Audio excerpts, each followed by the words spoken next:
Parigi è un'arma di seduzione e Bassano si è innamorata. Non da sola però, il sentimento è condiviso dal Veneto, dall'Italia e dal mondo. La mostra Brassai, l'occhio di Parigi, aperta al Museo Civico di Bassano, ha infatti già superato quota 10.000 visitatori.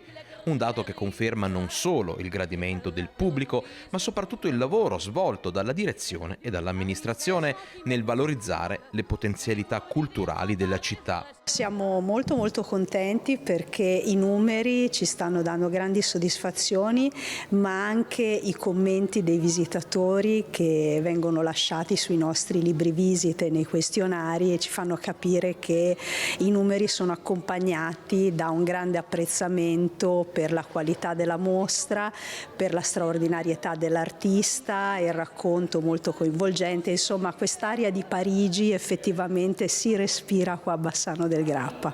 Molti, come detto, sono i commenti positivi dal pubblico, provenienti oltre che dal Veneto anche da Lazio, Emilia, Friuli, Lombardia e da una massiccia presenza di turisti stranieri. Molti parlano della Parigi di notte come, le foto tra le più affascinanti di Brassai, ma anche le sue foto surrealiste colpiscono molto, i ritratti degli artisti. Insomma, è l'evocazione di un tempo e di un luogo mitico che è rimasto nel cuore e nella mente delle persone.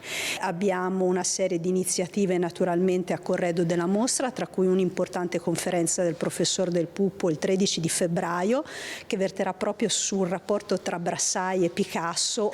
Abbiamo una serie di workshop per imparare a stampare le foto, perché non tutti si ricordano cosa significava stampare su carta, già tutti esauriti. Stiamo pensando a nuove date che a breve pubblicheremo e poi stiamo ragionando su qualche evento di finissage